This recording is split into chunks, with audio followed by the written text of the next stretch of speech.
My name is Keith Rell, and I guess you could say I'm lucky. Lucky to be born with top-tier Veltari genetics, lucky to have 300 years of combat experience, and lucky to hold the title of instructor at the most elite military school in the galaxy, the Galactic Combat Academy, based on Nexus 7 Station. It's where the best of the best train, or at least, that's how it used to be.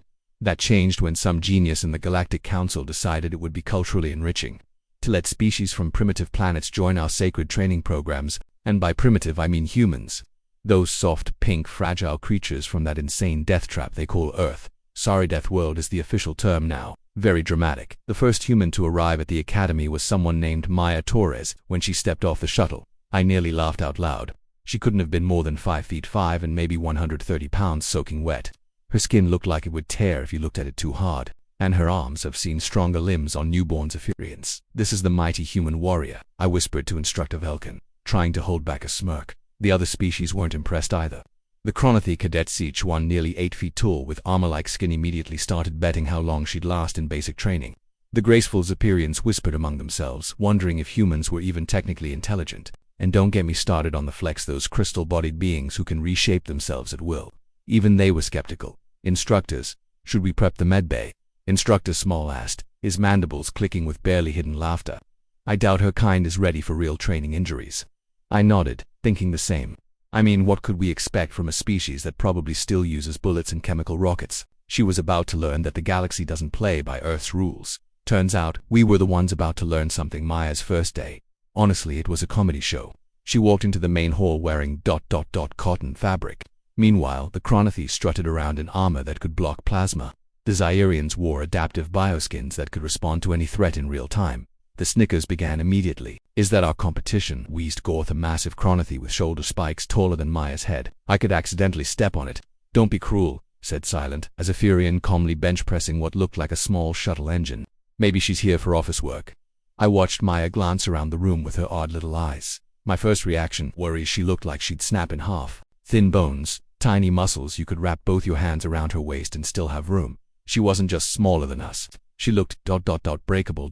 and we all thought we knew how this story would end. We were very, very wrong. The Academy went through a lot of trouble to accommodate our special guest. They installed gravity dampeners in her quarters because a standard galactic gravity might literally crush her bones. The cafeteria was stocked with old-school organic food because her body couldn't handle proper synthetic nutrients. Even the training equipment was adjusted with extra safety features, just to prevent her from dying by, well, anything. Instructor Keith Rell came a message from Director Hexmoth over the comm system. Please make sure the human gets proper guidance. We can't risk an interspecies incident on day 1. Proper guidance. What was I supposed to do? Explain to her that trying to breathe vacuum is a bad idea. But here's what really got under my skin. Maya didn't seem scared. She was surrounded by creatures who could snap her in half without trying, and yet no trembling, no wide-eyed panic, no shrinking away or trying to hide, just this calm, steady presence. I figured it had to be either complete ignorance of her situation, or some kind of emotional shutdown. Poor little thing, one instructor whispered. It probably doesn't even know what it's walked into. By midday, the instructor betting pool was already live. Instructor Thex Mole gave her 3 hours before a full-blown panic attack. Velkin guessed she'd last a whole day. I put my money on 6 hours, figuring she'd break down crying once she realized she couldn't even lift the warm-up weights. Looking back now, just still clicking from the injury she gave me, I know exactly how wrong we were. What we saw in her eyes wasn't fear. It was patience. The first combat drills were supposed to be easy. Basic stances, simple strikes, beginner-level defense moves, the kind of exercises we use to sort out the completely hopeless recruits before they waste everyone's time. I stepped up to demonstrate the standard Veltari stance, feet wide for balance, arms extended just right, weight low and centered, a form perfected over 3,000 years. Now cadets, watch closely, I said. This is proper technique. That's when Maya showed us her idea of technique. Instead of copying my stance, she dropped into this weird crouch, almost like she was falling over. Her arms hung loose at her sides. Her weight kept shifting, constantly twitching from one foot to the other in a jerky, unpredictable rhythm. Biomechanically, it looked like nonsense. Torres, I called, trying not to let the irritation creep into my voice. Maybe you missed the demonstration. The stance requires structure and alignment, not ... whatever that is. She looked up at me with those unnerving little eyes and said calmly, I'm adapting it for human physiology, sir. Adapting it. 3,000 years of combat tradition, and this squishy little primitive thought she could improve it. Very well, I said through gritted teeth. Let's see how your ... version holds up. I paired her with Zan Kathithwan of our more patient Chronothi cadets. Poor guy probably thought he was doing a good deed by going easy on the fragile new alien. The drill was simple, basic strike sequences. Nothing fancy. Just a test of reaction time and form. What happened next still gives me a headache when I think about it. Zan KH threw a textbook perfect punch aimed straight at Maya's center. It should have been an easy block or dodge for someone with real training. Instead, Maya moved in a way that broke every combat rule I'd ever taught. She twisted sideways, dropped under the punch, spun around. Zen's outstretched arm and somehow ended up behind him before he even realized what had happened.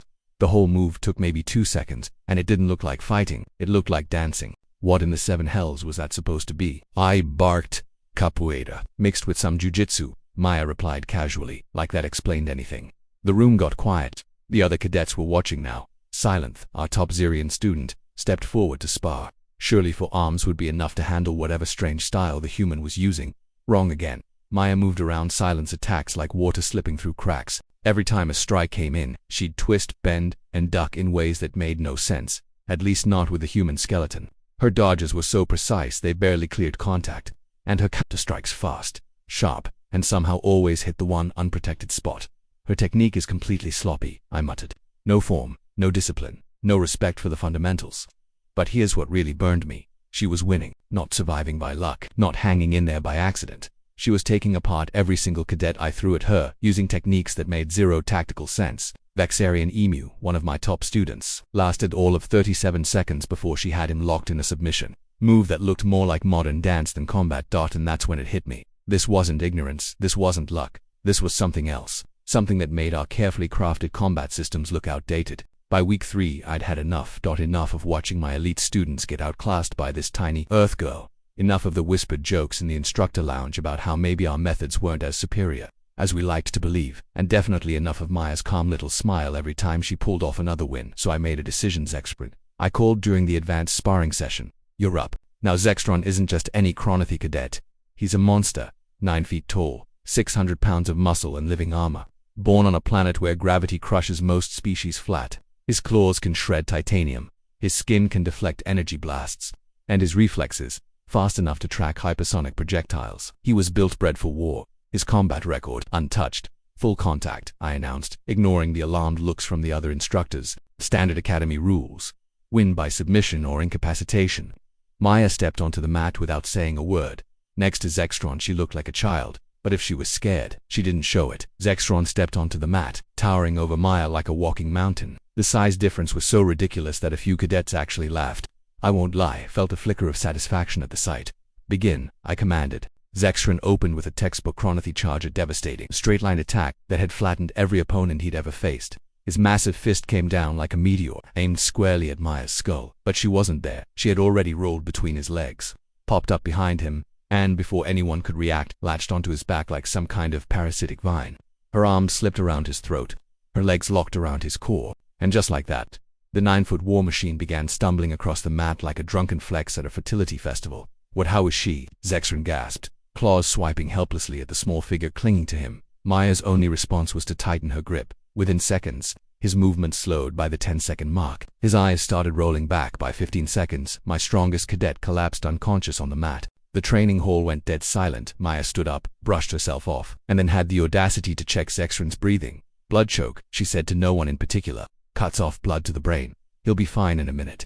That was it. That was the moment I snapped. I stormed onto the mat, centuries of pride burning in every step. This primitive, this underdeveloped ape from some dirt-covered Deathworld had just humiliated the best warrior I'd ever trained using a street technique that didn't even belong in a bar fight, let alone the Galactic Combat Academy. What exactly do you think you're doing, Torres? I snarled, standing over her small frame like a thundercloud. This is a military academy, not a Baccali fight club. You don't get to flaunt your dirty little tricks here.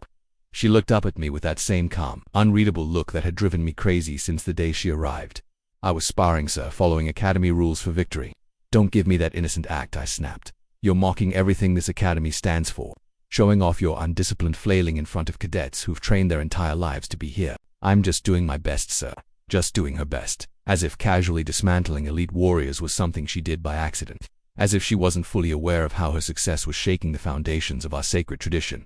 Your best, I repeated, my voice rising, is undermining centuries of proven combat training with your reckless improvisation. But Maya didn't flinch, didn't argue. Her face was the same quiet, steady, infuriating. I apologize if my techniques seem unorthodox, sir. I'm adapting to the training. As instructed, that was it. I lost control. My hand moved before I could stop it. The slap cracked through the training hall like a plasma cannon, and for one brief, brutally satisfying moment I thought I had finally put her in her place. I was about to learn just how catastrophically wrong I was. The slap landed. Maya's cheek snapped to the side with a sharp crack that echoed through the training hall. For exactly 0.03 seconds. I felt vindicated. Triumphant even. Finally. I'd reminded this primitive creature what happens when you disrespect your superiors, and then the universe exploded. I never saw her move. One moment, Maya was just standing there, taking her discipline like a good little cadet. The next, something hit my jaw with the force of a hypersonic freight shuttle, and my entire skull decided it was done with this reality. That sound, a wet, grinding crunch, like a support beam snapping under too much stress. Except the support beam was my jaw, and the stress was apparently one tiny, human fist moving at speeds that should not be possible outside of orbital weaponry. Bravely experience I do not recommend. Gravity soon remembered. I wasn't meant for flight and dragged me back down, face first into the mat, with all the elegance of a crashing cargo hauler. Then came the real horror. My jobless, its valiant service had relocated somewhere around my left ear. Every time I tried to close my mouth, bits of bone grated together in ways that made my vision flicker white with pain. And as breathing became a risky experiment, speaking that was no longer on the table. The only sounds coming from me resembled a dying swamp beast caught in a broken waste processor. And Maya, she hadn't moved an inch. She stood there, calm as ever. Same unreadable look on her face, same relaxed posture. The only difference was a small red mark on her cheek. And the fact she was casually rubbing her knuckles like she'd just done a few warm-up punches at the gym. Meanwhile, I was curled on the floor, groaning in pain, drooling blood and shame. Instructor Raoul Velkin's voice cut through the haze as he ran to the mat. By the 7 moons, what happened? Through the blinding agony, I saw Maya tilt her head slightly, like she was trying to explain calculus to a particularly slow child. Reflex training, she said simply. Reflex training. I tried to say, what in the burning hells is that supposed to mean? But the noise that came out of my mouth sounded like a broken drainage pipe during a sandstorm.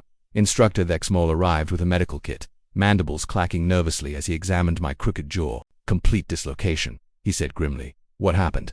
Maya looked at him with those unnerving, calm human eyes. He hit me. I hit back. Basic reflex conditioning from childhood. Childhood, wheezed Instructor Hexnoller, who'd just appeared out of nowhere like a ghost. What kind of childhood teaches you to strike like that?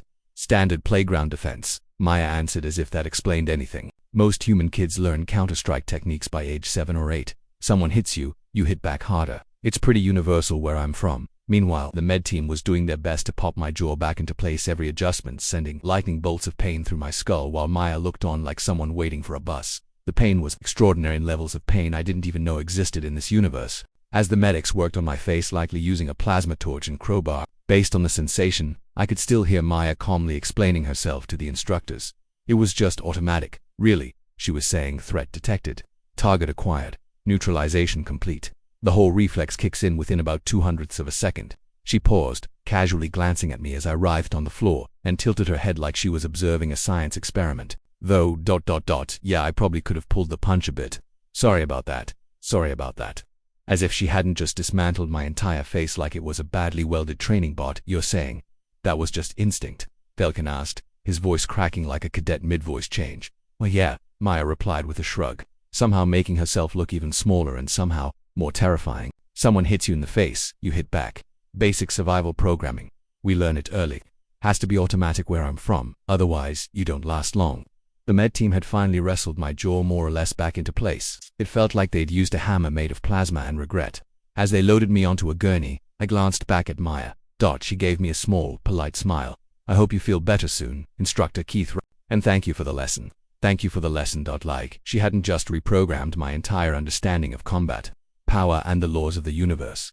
That was the moment I understood we weren't dealing with a primitive species. We were dealing with something far more terrifying. Humans raised on Earth. The regeneration chamber hummed softly around me, working to rebuild what used to be my jaw. Through the transparent aluminum walls, I watched as Maya sat calmly in the waiting area, now surrounded by a crowd of stunned cadets and increasingly disturbed instructors. So, dodgeball is basically target practice? Velkin asked, his voice about an octave too high. Sort of, Maya replied. Like she was describing the weather. You throw rubber balls at each other as hard as you can. If you get hit, you're out.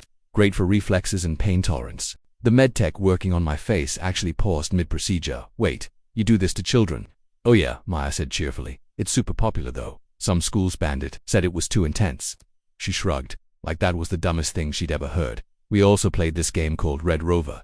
Two lines of kids link arms, and one kid runs at the chain full speed to try to break through. Instructor Maul's mandibles clicked nervously and the kids holding the chain. They tried to stop you, Maya said. Usually ends with someone getting clotheslined or knocked unconscious. Good times. She smiled fondly, like she was reminiscing about summer camp and King of the Hill. That one's just 30 kids fighting over one high spot. Last one standing wins. As a Pyrian cadet who'd been quietly listening turned a pale, sickly green. How many of your young survived to adulthood? He asked in horror. Most of us, actually, Maya said brightly. Though yeah, everyone breaks a few bones by puberty. Totally normal. Totally normal. I tried to respond anything, even a whimper, but the bandages and pain turned it into a muffled gargle that sounded like a dying vacuum pump. But that's when it really sank in. Earth didn't raise warriors, it raised monsters. But what about formal education? Pressed Director Hexmoth, who had arrived personally to investigate the incident. Surely your academic institutions were more civilized. Maya tilted her head, thinking, well, there was this thing called gym class, she said. They made us climb ropes, do military-style workouts, and play full-contact sports. Football was pretty brutal, basically organized warfare with helmets. Vulcan perked up. Protective gear that implies awareness of danger. Oh, definitely, Maya nodded. Concussions were a big problem. Broken ribs, torn ligaments, ... But it built character. She paused, then added casually, oh, and we had wrestling too. The goal was to physically pin another person to the ground. Teachers encouraged it. The room fell dead silent, except for the soft hum of medical equipment. Let me get this straight, Director Hexmoth said slowly. Your species trains its young for physical combat from early childhood, treats violence as normal development, and regards potentially fatal activities as recreational entertainment. Maya blinked. Okay, yeah, when you say it like that, it does sound kinda intense. She glanced around, realizing everyone was now staring at her like she'd just announced she'd grown up inside an active volcano. But keep in mind, she continued, Earth's gravity is nearly double what you're used to. Our atmosphere has so much oxygen it literally corrodes metal. Not to mention the wildlife, all of which wants to kill you. Plus earthquakes, tornadoes, volcanoes, floods. She trailed off. What? That's when it finally clicked for all of us. The term Deathworld wasn't just a dramatic label, it was literal. Earth was a planet so hostile, so deadly, that its people had to become living weapons just to survive childhood. Maya wasn't primitive, she was the product of evolutionary warfare. Every human was a biological weapon. And the worst part, they didn't even know it. To them, this was just normal. 3 months later, the Galactic Combat Academy implemented what they diplomatically called enhanced safety protocols for Deathworld species. In reality, this meant human cadets were no longer required to use restraint gear during training. Instructor conduct guidelines were rewritten, particularly around physical discipline, and the medical base staff tripled in number. I returned to active duty with a jaw that now clicks whenever it rains and a completely rewritten understanding of the word primitive. My first official act, I personally apologized to Maya Torres. My second, I requested reassignment to non-combat instruction because frankly, I wasn't sure my ego could handle another lesson in human adaptability. Maya, for her part, seemed surprised by all the fuss. She settled into academy life with alarming ease. The other cadets stopped treating her like a fragile novelty and began approaching her with the same cautious respect normally reserved for unstable explosives or angry senior officers. The story of our match spread through the galactic military like a plasma fire through dry atmosphere. Within weeks, every major species updated their threat assessment protocols for humans. Phrase "it's just a human" was permanently retired, replaced with "it's a human, proceed with extreme caution." Requests for the human exchange program quadrupled overnight. Maya graduated top of her class, of course. She broke 17 academy records, redefined 3 fundamental combat principles, and somehow managed to do it all while keeping that same calm, polite demeanor that had once made me want to scream into the void. During the graduation ceremony, I watched her cross the stage to accept the Academy's highest honors, and I reflected on the cosmic joke we'd all been living under for centuries. We believed that advanced technology and ancient training made us superior. Meanwhile, Earth had been casually producing apex predators disguised as teenagers, built tough by evolution, sculpted by violence, and trained in warfare by playground games. And the most terrifying part, Maya Torres wasn't even exceptional. She was just a regular girl from Earth who thought it might be fun to see how aliens fought if she was average. I didn't want to know what their actual soldiers looked like. As she reached the end of the stage, she caught my eye one last time. She smiled, small and sincere, and gave me a gentle wave. I waved back very carefully, keeping my hands well away from my face.